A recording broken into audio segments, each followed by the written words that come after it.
Okay, let's turn to the subject proper. I will start by doing the usual stuff of just refreshing your memory on what happened last time. I mean, last time was pretty heavy, a lot of mathematical machinery, which I like to work with. Now, you might say, I'm going to be a psychologist or art historian, and I don't need all those details. Just tell me what I need to get through this course. So that's a very reasonable question. Probably would have the same attitude if I took a course in your field. So here it is. What I've told you so far is that the electric field, which we understand now as basically Coulomb's forces, allows you to define a potential because it's a conservative force. That means the integral of the electric field on any closed loop is 0. And remember, that's what it takes to define a potential. And the electric force, which is Q times E, will also satisfy the condition. That means we can define for this problem a potential, V, which is called the potential, so that 1/2 m v1 squared. This is a little v, this is big V. Capital V at the point R1 is equal to 1/2 m v2 squared plus capital V at the point R2. That was our goal. Missed one mistake already. Anybody know what's missing here?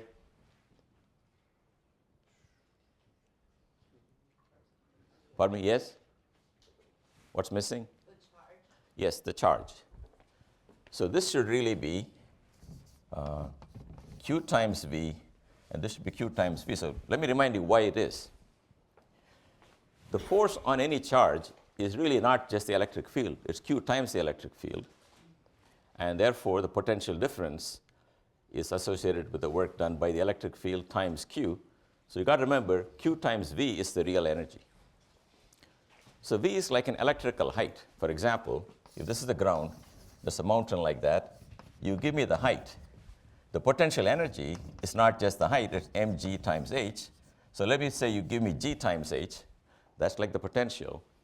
That tells you the whole story, because if you want to lift the 1 kilogram mass to that height, you do 1 times gh, 5 kilograms, 5 times gh. So depending on the mass you want to lift, the work done will be different, or the potential energy will be different. But this doesn't depend on the mass you're planning to carry around. So you take out the mass, you can always put it back. Similarly, the potential concerns itself with the unit charge. If Q were 1, nothing I wrote is wrong. But in general, Q is not 1. So this is the actual energy. So this is the old potential energy, U1. So the potential energy is Q times the potential.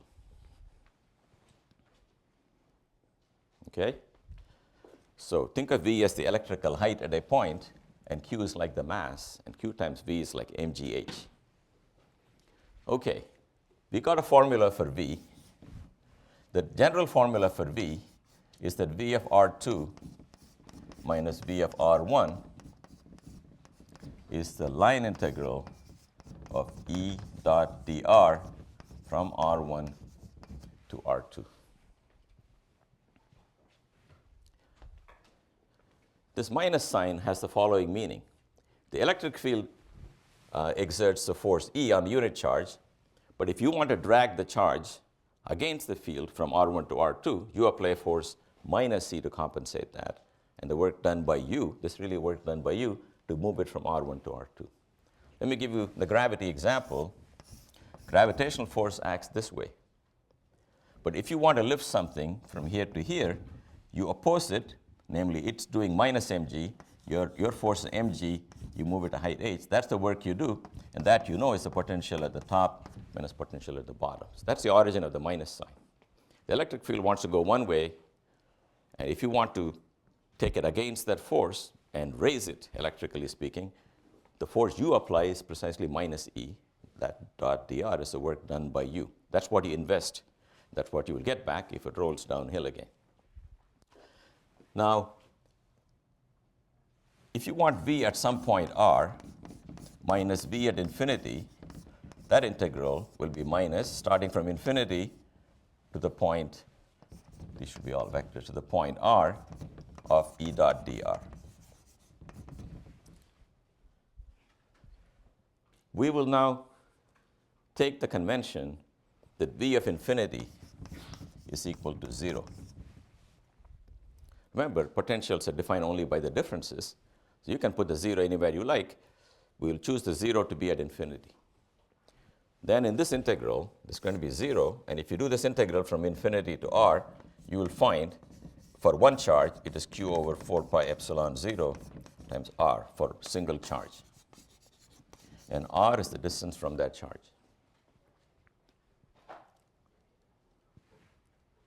Looks like Coulomb's law, but a couple of differences. There's no 1 over r squared, and there is no vector. Okay, the potential due to a charge here at the point here is a number given by this. And if you've got lots of charges, that's just fine. V due to many charges is sum over all those charges, the value of each charge by 4 pi epsilon 0 times the length from where that charge is to where you want the potential. That's the principle of superposition. Okay, the Coulomb potential due to one charge is 1 over r, due to many charges is each q times its own 1 over r times this 1 over 4 pi epsilon. And finally, if you want the potential difference due to the field, you integrate it. And if you want the field from the potential, you take the derivative called the gradient, which is identical to minus I x partial derivative minus j y partial derivative. You should expect two derivatives because the force you're looking for now is a vector. You're living in 2D. So you cannot say the force is the derivative of the potential. In what direction? If you want the force in the x direction, take the x derivative. If you want it in the y direction, take the y derivative. And you put them together into a single vector, and that's the electric field. So you go from potential to the field by taking the derivative or the gradient, and you go from the field to the potential by doing the integral. Again, the subtlety is the integral is of a dot product of E with the displacement because everything is a vector now. It used to be fx dx in the old days, but f has become a vector, dx has become a vector dr, so you need the dot product. Okay, so this is a summary, but I want to make two course corrections from last time. First one was, when I tried to prove to you that the electric field is conservative, I did one thing which I realized was a swindle. I didn't realize it myself, and I wasn't waiting for anyone to correct me. I did not think about it hard enough. So here is the mistake I made. Remember what I said. I said that's a potential due to point charge. I'm trying to look at it. These are different lines of the electric field. Let's say you want to go from here to here. You do some work, E dot dr along this line.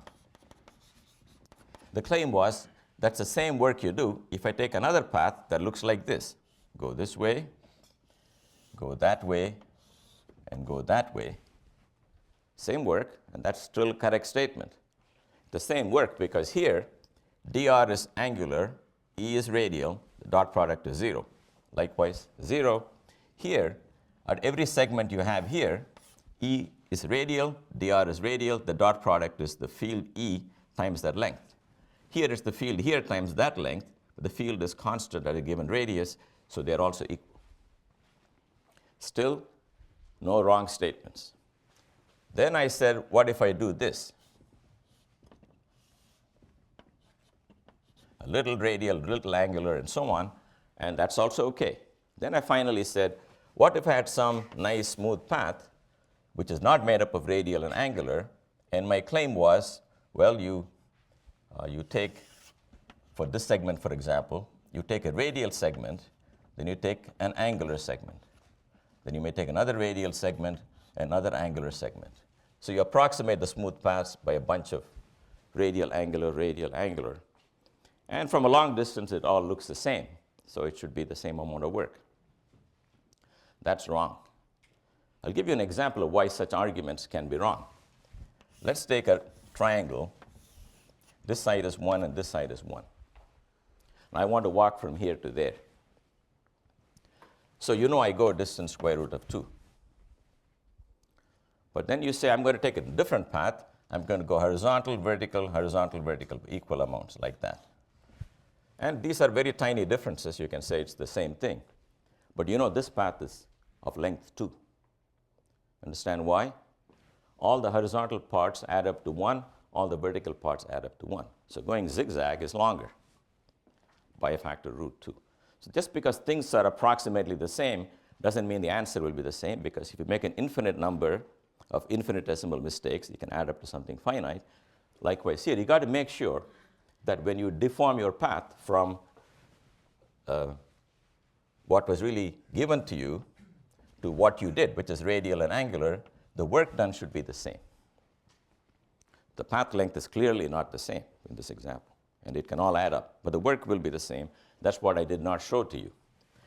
So let me take a segment here where there's a radial part and an angular part, but the person really wanted it on that segment along some straight line joining the two. What I want to show you is that not only does that approximate this from long distance, the work done on that plus that is the work done here. Okay? So for your convenience, I'm going to blow up that picture here so you can all see what I'm trying to do. This should be the radial direction. This is the radial direction. This is E. This is some perpendicular direction. And this is the direction in which the move, dr, was made. That's the actual path. It's going like that. And you managed to just deform it.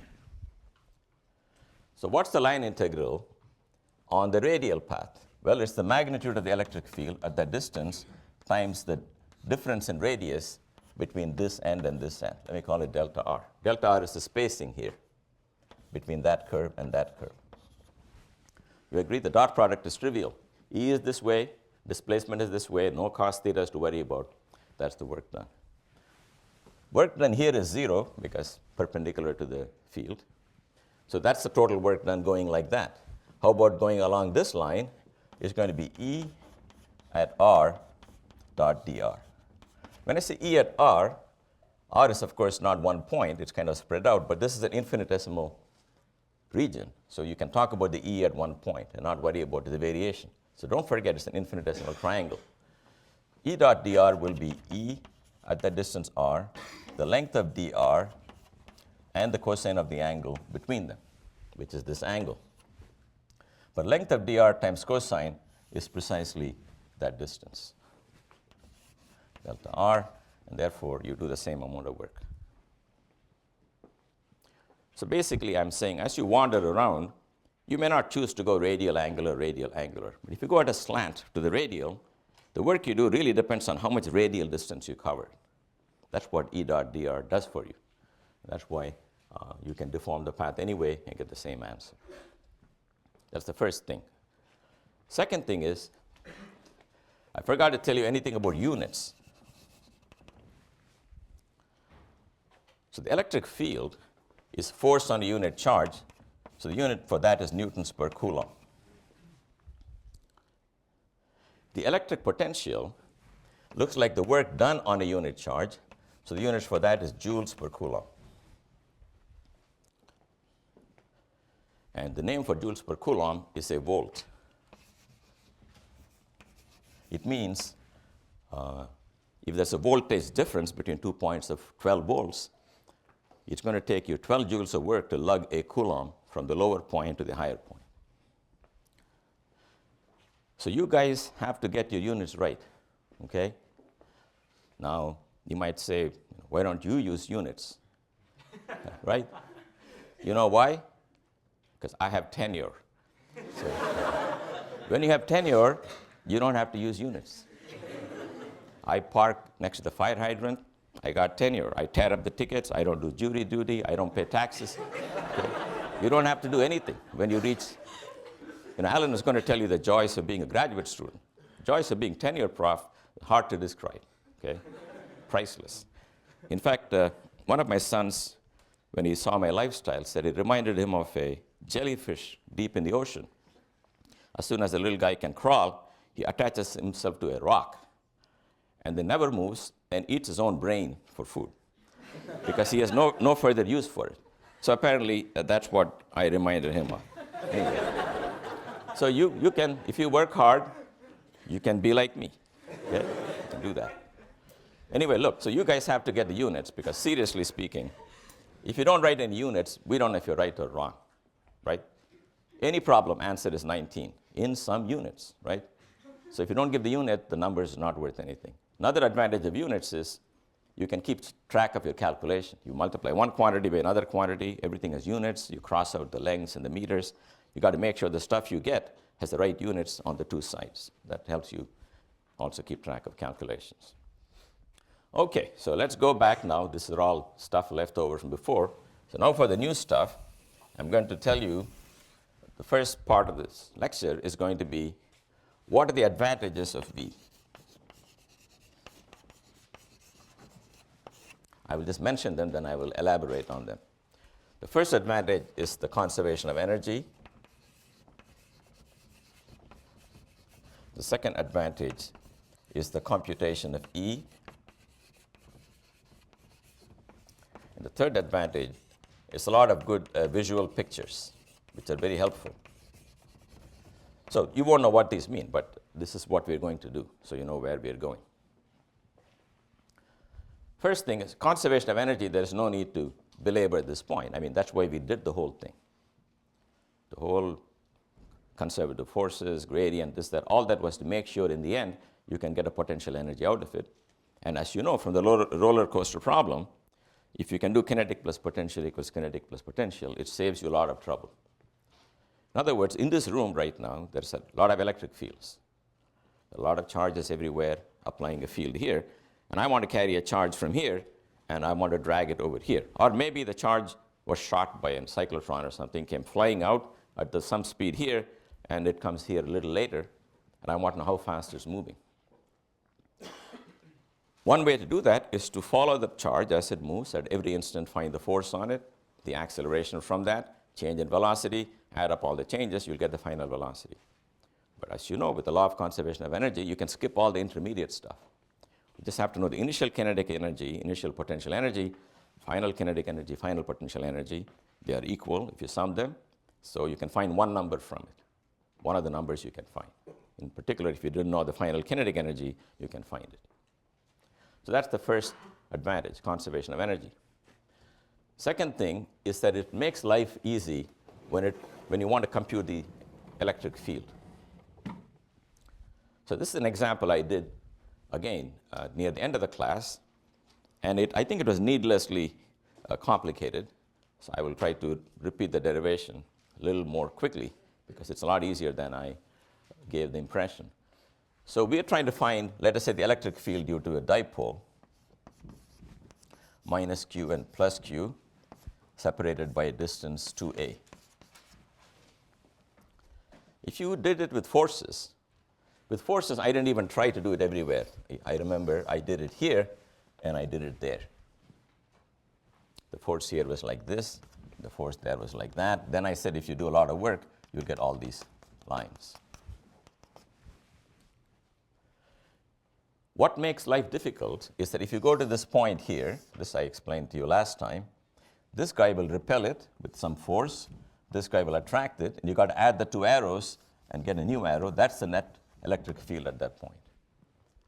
So you've got to add arrows. And that's more difficult than adding the potential, which is just a number from this guy and that guy. Then once you got the potential, you find the field by taking derivatives. You want Ex, take the x derivative, the minus sign. You want Ey, you take minus dv dy. So what's the E here? You remember it's q over 4 pi epsilon 0 times 1 over r plus is that length, minus 1 over r minus. That's it. No arrows, nothing. That's the total V. This is r minus. Let's define r to be if you want, the distance from the center. And I want you to imagine this is long way off. This picture is not drawn to scale. You should imagine these 2 points are like this, and I'm somewhere there. That's when the dipole approximation is working. This is not an approximation, this is exact. So let's do the following then. We combine the denominators. You get r plus times r minus. Numerators r minus minus r plus. Now you can see that r plus and r minus differ from r because of this little guy a. If you use the law of cosines, it's that squared plus that squared minus 2ar cosine theta or something. In the bottom, we ignore that difference, and we write everything as 4 pi epsilon 0 r squared. In other words, r plus I approximate with r minus I approximate with r. So this is not the exact answer. There are corrections here that look like 1 plus maybe a number a divided by r, and also a squared divided by r squared. But these are all negligible. In the numerator, you can again say, hey, why don't you replace this by r and this by r, then you get 0. It is true. If you replace everything by r, then you do get 0. And that's because in the difference, the big guy cancels, and what's left over in the difference is what's going to keep this from vanishing. So we have to find the difference in that distance and that distance. So for that, what you do, you draw a line here. Now, you cannot draw a real perpendicular here, but if these things are very far and these lines are almost parallel, you can draw a perpendicular there. Then, if that angle is theta, theta is the angle, then it's very easy to show that this distance is simply 2a cosine theta. Because if theta is this angle, then you can say cosine of this angle here will be by whatever complementary angle is 2a cosine theta. Therefore, in the top, I have 2a times cosine theta, and that I will write as dipole moment P cosine theta over 4 pi epsilon 0 r squared. That's what I was trying to get. Yep? Sorry, which angle is theta? Theta is the angle measured from here. Let me draw this. One can worry about is it this angle or that angle, but I'm saying draw the angle from the middle, okay? That angle is theta. And roughly speaking, that angle is also theta. Now drop a perpendicular here, and this side is 2a.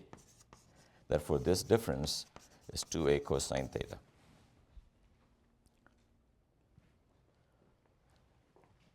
So now I have v in terms of r and theta, but I can write it in terms of x and y very easily. It is p over 4 pi epsilon 0 r squared, and cosine theta is x over r. So the whole thing is x over r cubed, which is the same as x over x squared plus y squared to the 3 over 2. Right? R is the square root, and r cubed is 3 powers of that. Now, you can easily take the derivative of this guy with respect to x or with respect to y. Derivatives are very easy to take. Integrals are hard to do, and that will give you the electric field Ex and Ey everywhere, okay? So Ex is equal to minus dV dx, and Ey is minus dV dy. So one of the homework problems is to really calculate this. And if you calculate it and you plot it, you will see this thing emerging.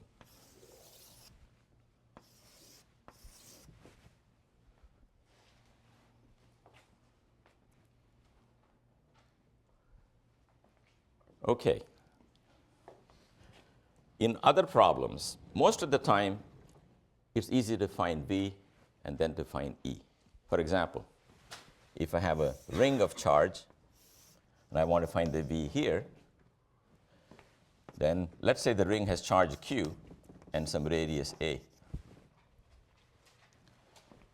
Then a little guy here produces a little potential dV, which is the charge dq.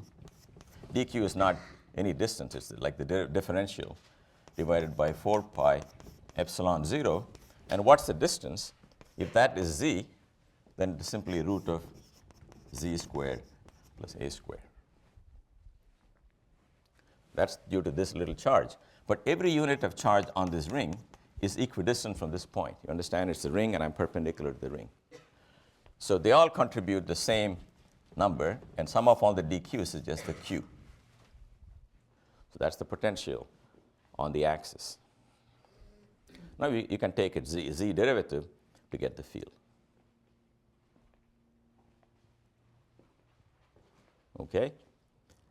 Generally, it is easier to do the v. Either it's a sum or integral over the charges producing the v, then take derivatives.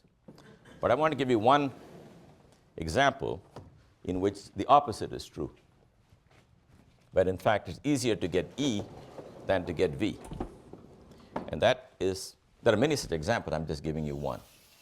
Let's say there's a hollow conducting sphere. It's got charge Q. So this guy is hollow and conducting. I want to find the potential everywhere due to this. And the charge Q is uniformly spread on the surface. So what's going to be the potential? First of all, by symmetry, you can see that if you pick any point anywhere, the answer is going to depend only on the radial distance from the center because of spherical symmetry. But you still have a lot of hard work to do because you can divide the sphere into little rings like this, slice it at different latitudes, and find the potential due to each ring using this formula I just did somewhere, then integrate it over all the rings, and you will get an answer. But that's a decent amount of calculus.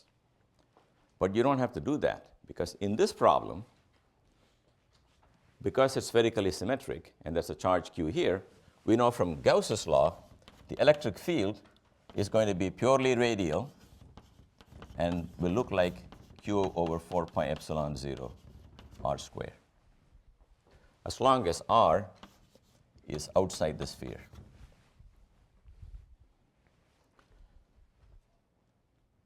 So here's one problem where it's easier to get E, because E is pretty trivial. It's radial. You just need to know the magnitude. Gauss's law tells you the magnitude. You put the unit vector back, and you get this. So as long as you're outside the sphere, it's as if Q were sitting at the origin, and the potential, V of r, which is minus Q plus Q over 4 pi epsilon 0 r, outside that sphere, because remember, V of r minus V of infinity is equal to integral of E dot dr from infinity to r, the minus sign. And if you just take the field of a point charge and do the integral, you will get the potential of a point charge, which is this. So if I draw the potential as a function of radius, it will look exactly like that of a point charge, falling like 1 over r. Now, what about for r less than r? How do I continue this graph?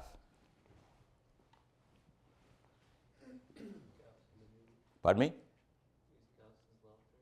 You can use Gauss's law. If you use Gauss's law inside, what will you get for E? E is 0. Integral of E dot 0 is dr is 0. So potential does not change inside the sphere. But don't think potential is 0. It does not change. It's stuck at this value. So throughout the hollow sphere, there's only one potential. Okay? Electric field is a different story. Electric field is in fact 0 inside, then falls like 1 over r squared. The electric potential is a constant. So there are certain problems, like a cylinder of charge surrounded by another cylinder of charge, where again it's easier to get E from symmetry arguments than integrate that E to get the potential.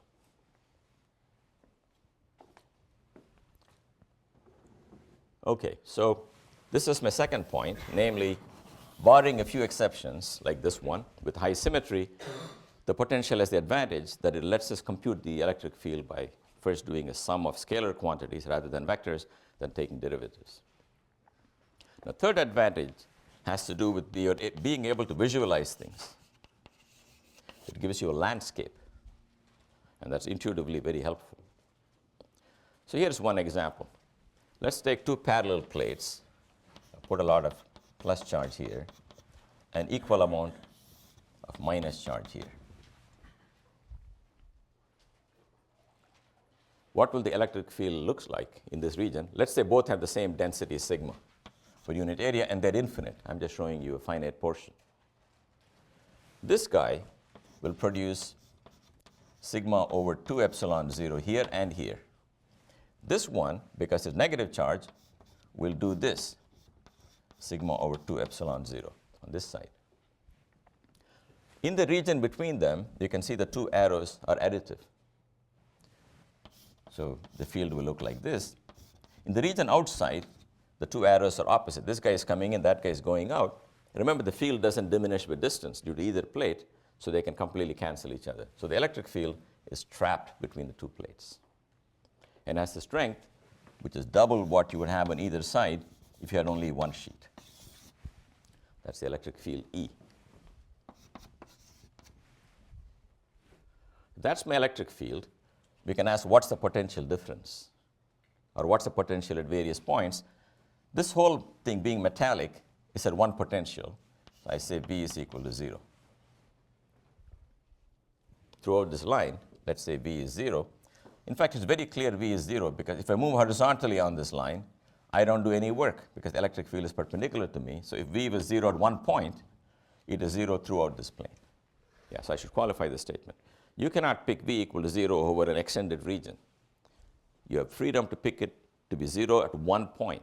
But I'm telling you, if you pick the one point in this plane, you can navigate throughout the plane without changing V because you move perpendicular to E.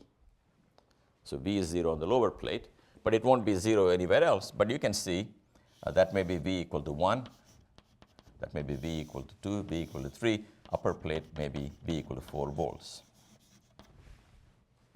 So lines of E are vertical and lines of constant V are horizontal.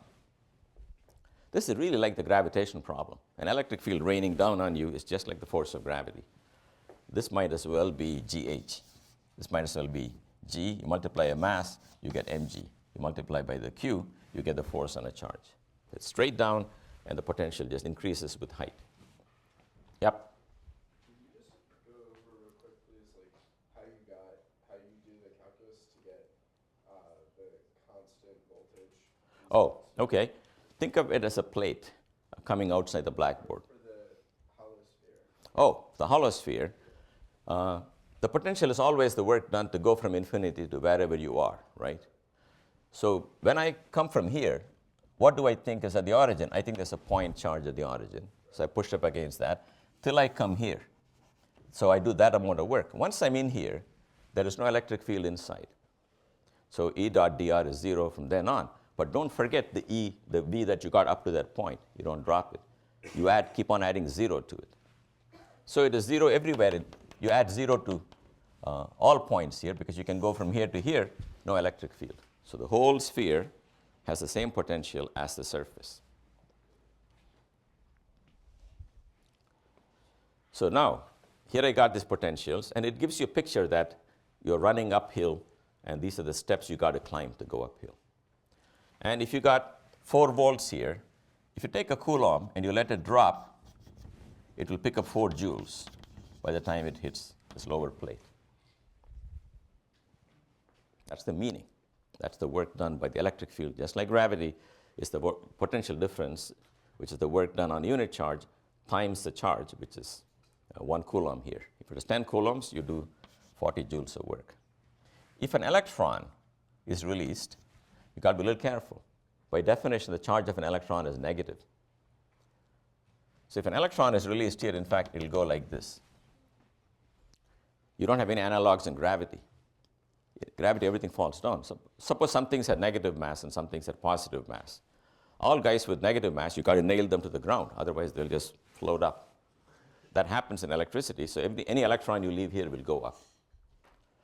So the force on the electron is minus Q times E. So everything's got a minus sign. So an electron going from here to here will in fact lose energy. Will lose potential energy, and it'll gain and turn into kinetic energy. So an electron falls through 1 volt. The work done is charge of an electron times 1 volt, which is 1.6 times 10 to the minus 19 joules. That happens to be called an electron volt, just a convenient thing to use. When the charges you're pushing around are not coulombs, but this tiny electron is good to know in electron volts. For example, in the hydrogen atom,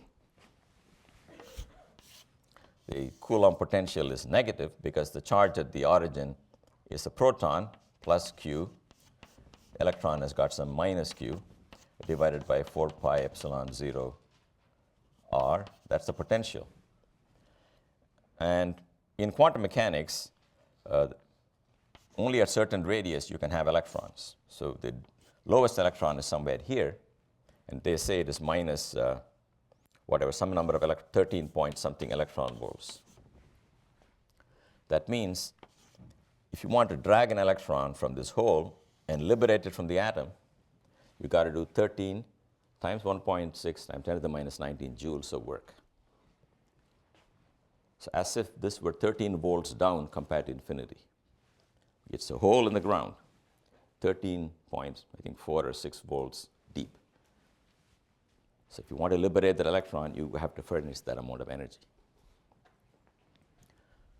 Okay, now going on with visualization, let me say, let's take another case we can all do, which is a single point charge.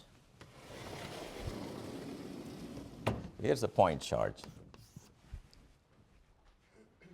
The electric field due to that looks like this. We've done it a million times.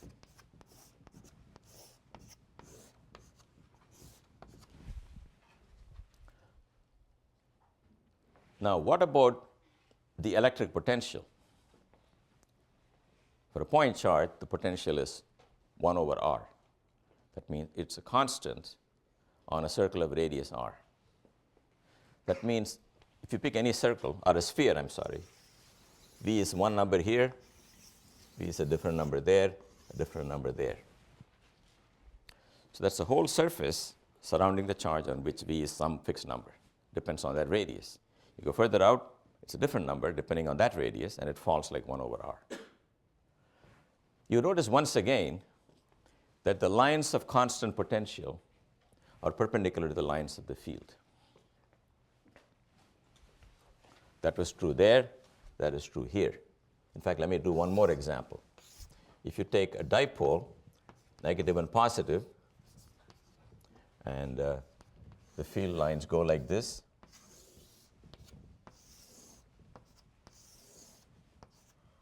if you compute the potential, if you go very, very close to this guy, I think you all seem to understand, if you're very near one charge, forget about the rest of the world. It dominates everything. Potential will look like circles centered here. But as you go further out, the shape will change, and it will look like this. A similar thing on the other side. Then there'll be this huge infinite sphere that becomes planar, that goes all the way to infinity. These are contours of constant V. If you really plot them, you'll again find contours of constant V called equipotentials are perpendicular to the electric field lines, perpendicular to E. So I want to explain to you that this is a very general result. This is not something true in these isolated cases of nice symmetry. Why is that? So let's understand why that is true. You remember that V2 minus V1 is minus integral of E dot dr from 1 to 2. So let's say V2 and V1 are 2 and 1 are very close. In that case, let's call it delta V is equal to minus E dot dr. There's no integral to do because I picked 2 points which are nearby an infinitesimal amount dr. So E dot dr is equal to delta V, which is minus of V2 minus V1. What does that mean? That means if you start at some point and you move a distance dr, you take a step dr, and you find a change in potential, the answer depends not only on the length of your step, but on which direction you move. Because of this dot product, the change in potential will be the magnitude of the electric field at that point, the magnitude of the step length, and the cosine of the angle between them. So if electric field if the electric potential is replaced by height in 2 dimensions, top of sleeping giant and the hill is going up and down, you're at some point, there's a height function h of x and y instead of v of x and y, and I want to take one step, and I can ask, what are the consequences to my height? The answer is, if the electric field is pointing in some direction and you take a step dr in a generally different direction, this is the change you get. So you can ask, how do I get the biggest drop in height or the biggest drop in potential when cosine theta is 1, right? Because then it's this, that, times 1 with a minus sign. So the electric field points in the direction of the greatest rate of change of potential. It drops that direction. If you release a marble in a gravitational field, it'll roll along the gravitational field, which is obtained the same way from the gravitational potential. If you want to climb up the mountain, suppose there's a tsunami coming, and you want to get to the top as quickly as possible, don't panic, compute the gradient, and move along the gradient. Okay? Then stop, think again, recompute the gradient, and in that manner, you will get to the top in the quickest time if you can compute quickly enough. Okay, but that's the process. At every point, that's a vector pointing in the direction of greatest increase. The electric field happens to be the direction of greatest decrease because of this minus sign in our convention. Now, let us say you are in this mountain, and you don't want to go down, you don't want to go up, but you still want to take a walk. Can you do that? Yes? Or are you stuck at one place?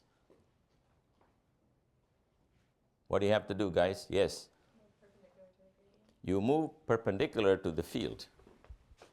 If you move perpendicular to the field, the cos theta is 0. That's why, now going back to this is called Mount Coulomb. It's coming out of the blackboard, really tall, and you are here. If you want to go downhill, you go along the field. You run away from the hill all the way to the valley, to the plains. If you want to go to the top, you go opposite to the field. But if you go along this equipotential at every point, you do not do any extra work, so your potential does not change. So it's clear from this that the equipotential is always, in fact, in general, the change in any potential is gradient of the potential dot dr, except for the minus sign, it's the same story, that if dr is parallel to grad v or anti-parallel to E, you get the biggest change in voltage. All right, so this is what you should understand in general. What is good about the potential is you can take a whole bunch of charges, put them here, there, and you can draw little contours, maybe of constant v. It's just like the graph you have of the weather, of the temperature, for example, or if you have a topographic map of the mountain, there are some valleys and there are plains and there are some mountain tops. And these lines of constant height are like constant v. So it helps you visualize. And then if you're told you release something here and it rolled down and came here, you can find the speed here given the difference of these two numbers. You don't have to go through the intermediate step. So these are the advantages. Okay. Now I'm going to return to conductors briefly to tell you something, one other thing that is new compared to what we did before. Remember what I told you about a conductor? A conductor is one in which the electrons do not belong to any one parent. They run around to the whole sample, but they cannot leave the metal. At the boundary of the metal, there are forces bringing them back. Inside, they are free to move. Therefore, if you take a conductor and you stick it into a field, initially the electric field will penetrate the conductor. The charges, because they are free to move, will move. Negative charges will move one way, positive charges will move the other way, until they set up a back reaction to this that blocks the field inside the metal, till the field inside is 0. So here's a generic conductor. If you put it in an external field, it will have some charges on its surface, will produce a field this way that will oppose the external field in which you put it, till at the end, there is no field inside the metal. Or if you did not put it in the field, it just took this material and dumped some charge on it, threw some charge on it, and asked, where does it go? Well, the charges are all plus, and they don't like each other. They want to move away from each other. and they move as far as they can till they come to the boundary, and they cannot go any further. That's where they stop. That we saw before. So we know all the charges in a metal are at the boundary. There's no electric field inside because of Gauss's law. If I want to find the charge here, I do a tiny sphere, do integral E dot dA, I get 0, and that's a charge inside. And I can move this little microscope all over the inside, I keep getting 0. That's why I know there's no charge inside.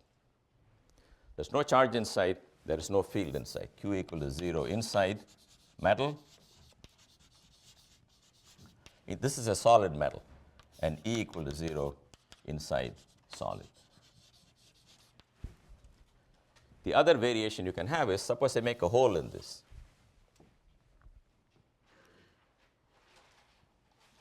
There is no electric field anywhere here because it's a metal. The whole logic is, if you got a field, you're not in a static situation. Let the charges move. They'll keep moving till they have no reason to move.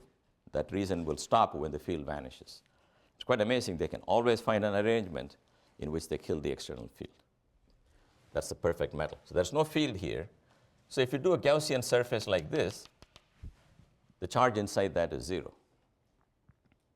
But that does not preclude the possibility that there are maybe some plus charges there and some minus charges there.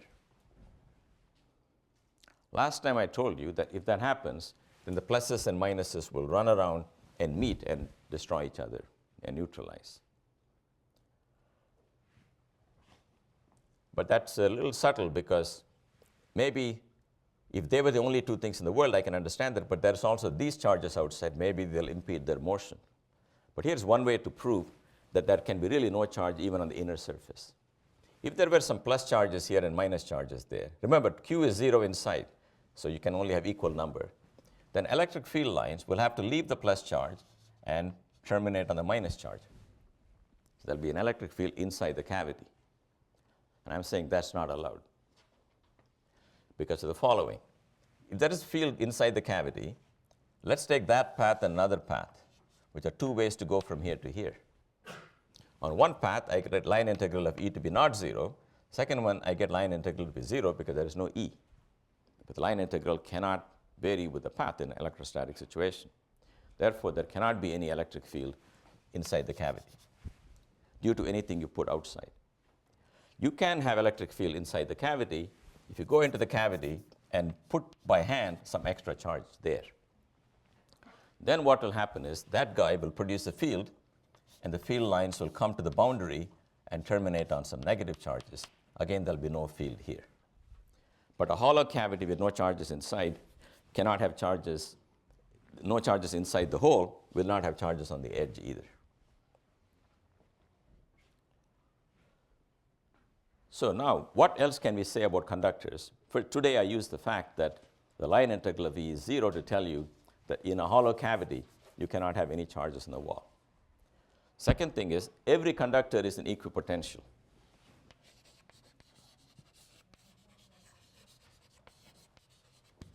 It's an equipotential.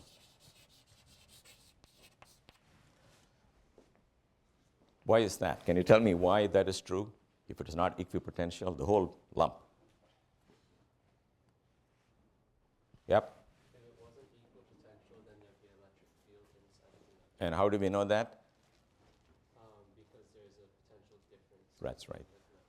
In other words, if you take the gradient, namely taking derivatives, you'll get a non-zero derivative because I'm telling you V is not constant. In some direction, it's got to change.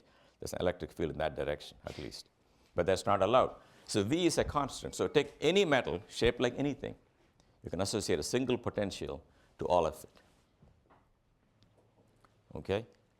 If it's got charge on it, that's the same. And what it means, if you start at infinity, the work done to come there, the work done to come there, the work done to come there are all the same. Because they're all measuring the potential. The whole metal is at one potential. That allows you to do certain tricks. So here's one trick you do. There are more tricks, but this is the only one we can discuss in this class. So here's an infinite conducting plane, a sort of ground attached to the ground. And over this guy, I put a charge Q. And I ask you, find the electric field everywhere now. That's your challenge. Without this guy, fields are just radial. So radial, radial. But the fields come near this metal. They cannot penetrate. They got to stop at the surface of the metal. So the field lines will do that. They will all terminate on the metal. And to terminate, you need some negative charge, which the metal will suck out of the ground. That's the reason for grounding it. So the question is, what kind of charge distribution do you get on the metal? How much charge is there on the metal? And because there's positive charge and negative charge here, what's the force of attraction between this charge and the plane? In general, that's a very difficult problem. If I give you a potato, aluminum potato, put a charge next to it, it will have a force, but it's not easy to calculate it. But this infinite sheet turns out very easy to calculate. The reason is that we can solve this problem by borrowing from another problem. The problem I borrow from is the following. Forget this plane, continue these lines, and think of the problem of a dipole with an equal negative charge here. So the lines from them go like this, right? And if you slice it in the perpendicular bisector of this distance between them, you will hit every line perpendicularly. You guys remember that part about the dipole field? It's somewhere there. You cut it right down the middle. So this plane was an equipotential at V equal to 0. If it's an equipotential, there was nothing there. It was just a mathematical surface on which V was constant and equal to 0. If V is constant, you can slide in a conductor there and nobody will know. Because the field is 0 along the surface of the conductor, nothing happens. So you can reconcile the fact that conductors are equipotentials and solve problems in which a charge is in front of a conductor if you're lucky enough to find a situation where that's an equipotential surface of the same shape as your conductor. Then you can slip your conductor there. So in this example, what happens is that the electric field here throughout the plane is exactly what you would get due to a dipole minus and plus. That you can easily calculate at all points on the plane. And once you got the electric field, you remember sigma over epsilon 0 is the electric field. So you can find sigma, the charge density. And if you integrate the charge density, you will get exactly minus q. Because the number of lines coming from here have to terminate on the plane rather than on this, and that'll be minus q. And finally, what's the force of attraction between the plane and this charge? Can you make a guess?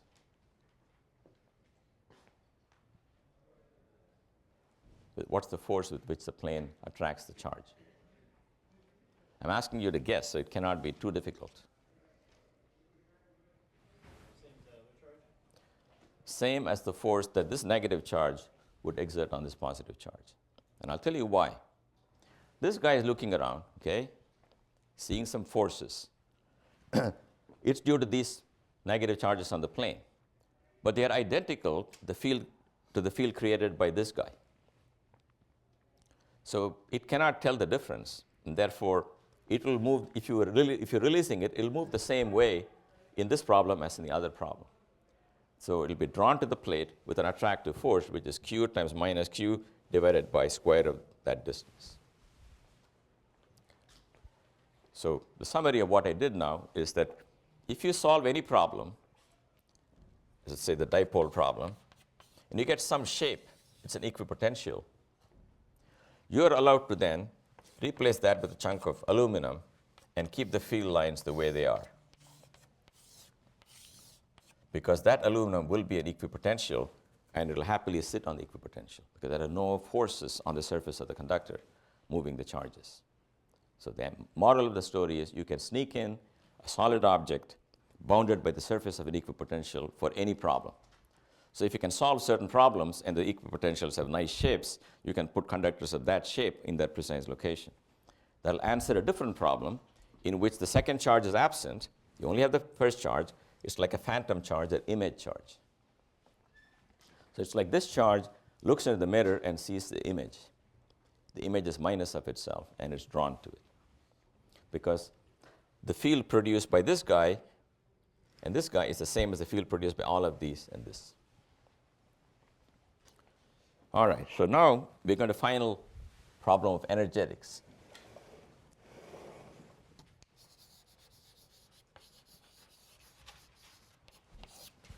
The question is, I want to bring a whole bunch of charges, Q1, Q2, Q3, from infinity and bring them to this arrangement. So when they're infinitely far, they don't even know about each other. They don't feel any force.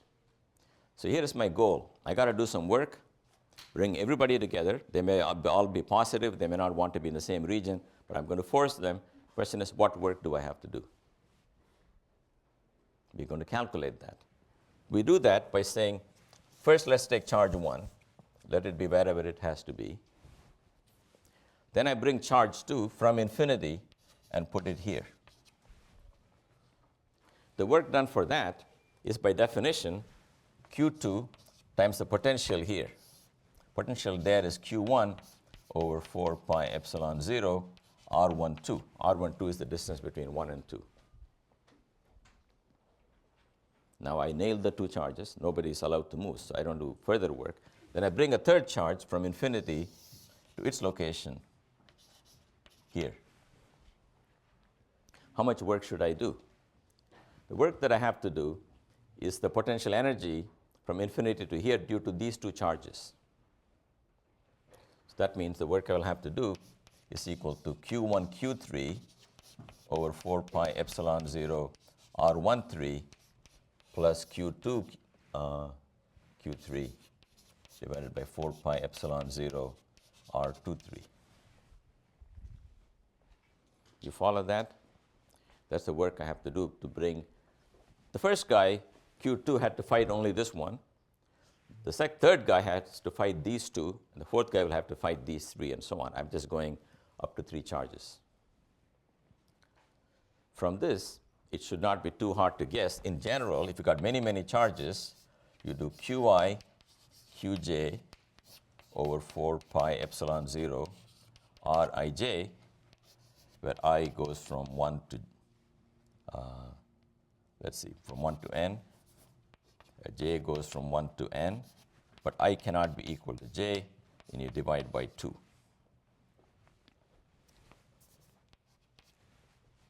So if you're not able to read this, I'll tell you the summation is 1 over 2, I from 1 to n, j from 1 to n, but with the condition that I should not be equal to j times all these.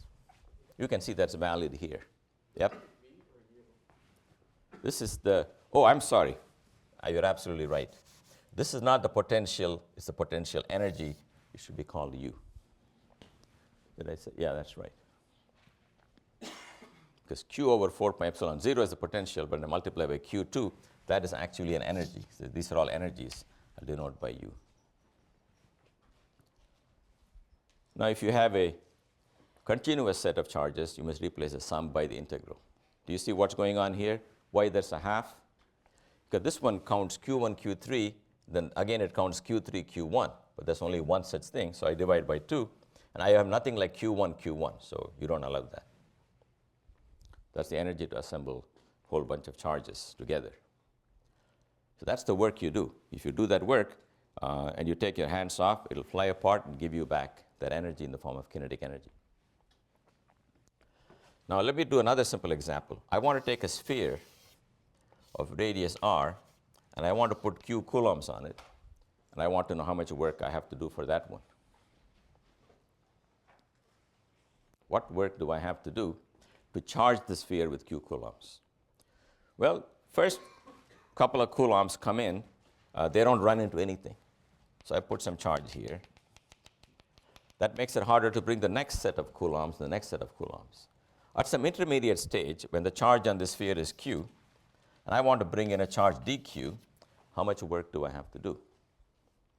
When the charge is q, the potential of the surface of the sphere is q over 4 pi epsilon 0 over r.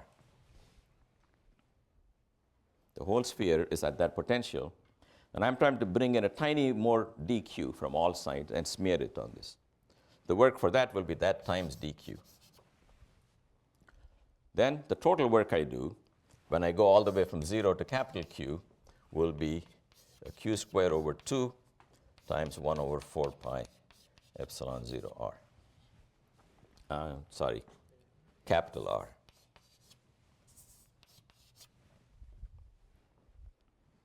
Again, you see why you get the half, because the last coulomb is much harder to bring than the first one. The first one is free. It's like a spring. When you pull it, the first inches are easier, the other ones are harder because the force is kx. The work done is the integral of x, that becomes x squared over 2. Similarly, the charge, to bring in an extra charge, you got to worry about how much charge is already there on the sphere. That's opposing you with this potential. You work against that by bringing dq from infinity, and then you integrate it, you get q squared over 2. So this is a good problem to explain the difference between potential and energy. This is the potential. And this is the charge I brought from infinity, and that together is a du, and the integral of the du is my total u.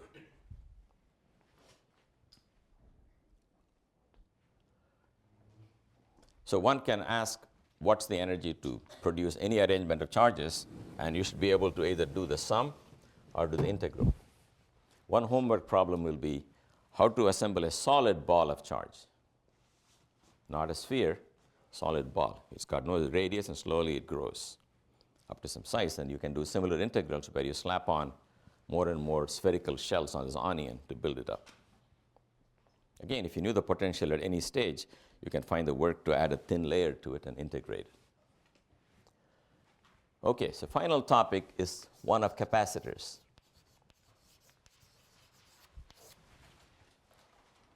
So capacitor is like a way of storing charge and storing energy. In other words, if I want to store gravitational energy, I can do the following. I build this tank, and maybe there's some water in the lake here at the foot of the tank, and I go to the top and go to the top and empty little buckets until I got some water at a big height. Then I've done some work, and it'll pay me back when I open the tap and let it all rush down. Then it may turn a turbine blade and give me back thermoelectric power. You want to do similar things electrically. You want to invest with some work, and it'll give you back. So one thing I can do is I can take a plus and minus charge, which love to be next to each other, and separate them. Now I've done some work. But I cannot walk around like this. I got other things to do. So I got to find a better way to store energy. How do you shake hands with people? So you have to find another way. So here's what you do. You take one conductor and you take another conductor, any shape you like, doesn't matter. They're both electrically neutral, but they're conductors. So you take a tiny charge from this guy and put it there. Then take more and more charge and start putting it there. At any stage, when you stop, you will have a lot of positive charges on this conductor and a lot of negative charges on this conductor. This conductor will be at one potential because it's a conductor. That conductor will be at another potential because it's a conductor. But both have unique potentials. They're not the same, but this whole conductor has one potential. This has another potential, V prime. And because it's harder and harder to pump the coulombs, you can imagine that there is a potential difference between them, because you got to go uphill to pump even more charge into this already charged object. So we define the capacitance as the charge that you transferred divided by the voltage difference you got. So let me call this 0 by convention. That is called the capacitance. That's the ability of that system to hold charge. If they're very, very tiny metal spheres, with some amount of work, if they're huge metal spheres, you can transfer a lot of charge. Okay? That's the definition. It's measured in farads. Again, it's got some units, coulombs per volt, but again, it's got a different name, named after Mr. Faraday, measured in farads. And usually, you will have microfarads in a lab. Farad's a huge unit. So let's find the capacitance of certain simple arrangements. Simplest arrangement is a parallel plate capacitor. Here it is. One plate. It's a second plate. The area of the plate is A. The distance between them is D. And I put plus charges on this one, and I got them from this one. Do you understand that? You don't have to bring your own charge. You remove charge from one conductor, you therefore leave it negatively charged, and you dump it on the other conductor, thereby leaving it positively charged. So you don't need to bring charge from the outside world. You just redistribute the neutrality so that one is now negative and one is positive. So Q stands for the magnitude of charge that you transfer. So suppose I transfer some charge Q. My job is to find Q divided by V, and that's my capacitance. Okay, so how am I going to find the voltage difference between these two? I think you guys should know by now, voltage difference is the electric field times the distance between the plates. There's no line integral. E dot dr is just E times D. E, if you remember, is sigma over epsilon 0 between the plates. And sigma is Q over A. Charge density is the total charge over that. And that is by definition Q over C. Therefore, the capacitance of this parallel plate capacitor is epsilon 0 A over D.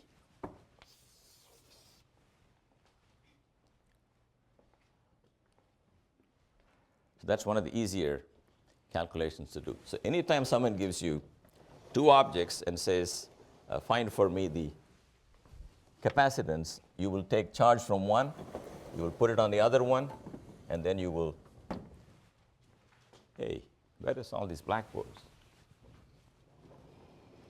Ah, bad choice. So you guys took all this down?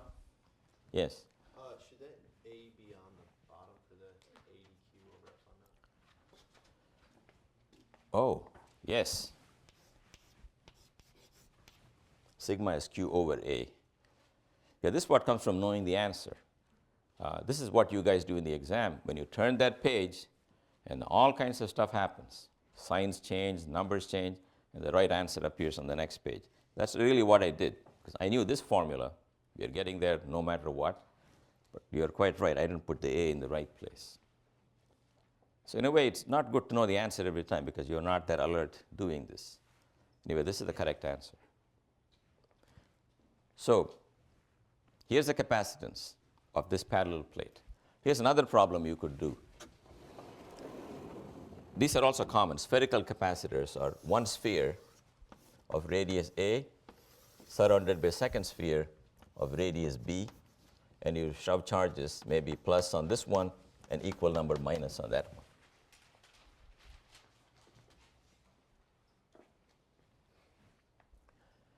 So what's my goal? Goal is to find the electric field in the region between them, right, and integrate it from here to here to give the potential difference and divide by the charge. So if I put a charge Q here, you can see that the electric field in this region is just Q over 4 pi epsilon 0 r squared. Because by Gauss's law, if I draw a sphere here, that encloses charge Q, and it's isotropic and uniform, so it's like that of a point charge. Therefore, the potential difference between these 2 points will be like the potential difference between these 2 points with a point charge at the origin. So V2 minus V1 will be Q over 4 pi epsilon 0 times 1 over A minus 1 over B.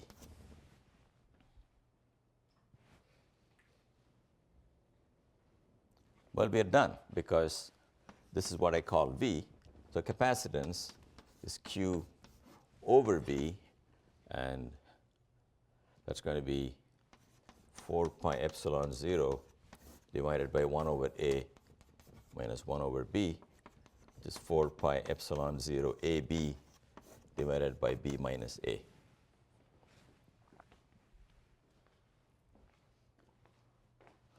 So in every geometry, if they want capacitance, move charge from one guy to the other guy, and find the field between them, then integrate it to find the potential. Then the potential will always be proportional to the charge. Take the ratio, and that's capacitance. I'm going to put this guy to a test. Let me write down clearly the answer here. 4 pi epsilon 0 AB divided by B minus A. What test can I do if I want to compare it to a parallel plate capacitor? Can you see how I can relate it to parallel plate capacitor? Yep. Make the A close. A what? Make like B minus A is like. Right. You can take B minus A very close, but it still may not look like a parallel plate capacitor. So here's what I say we do. Make B and A astronomical, size of the galaxy. Okay? And B minus A is just 1 inch. Then in that case, it will really look like two infinite planes. The fact that it gets wrapped around over the length of the galaxy is just like saying the Earth is round, which is not obvious from short excursions. In that case, we can write 4 pi epsilon 0. A and B are really equal to some common number r, and B minus A is the distance between the inner shell and the outer shell. That you can see, 4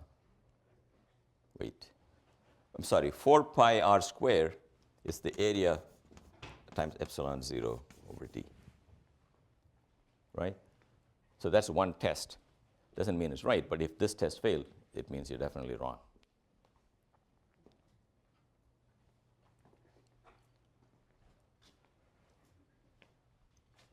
Okay. Now, how much energy does it take to charge up a capacitor? It's what I did earlier, but let me do it again. If you take two plates or any two surfaces, and there's a certain amount of charge Q on it, and I transfer delta Q, the work I do is Q, the delta Q times the voltage at that stage. Voltage at that stage is equal to Q over C, which is the Q you have up at that point. Therefore, the total work you do is 1 over 2 Q square over 2 Q square over C.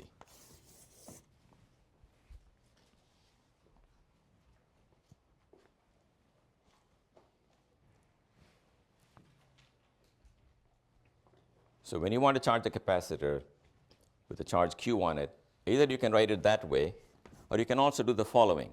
You can write it as 1 over 2 C V square.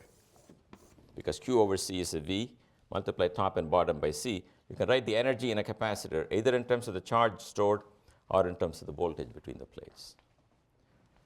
So we'll resume this next time.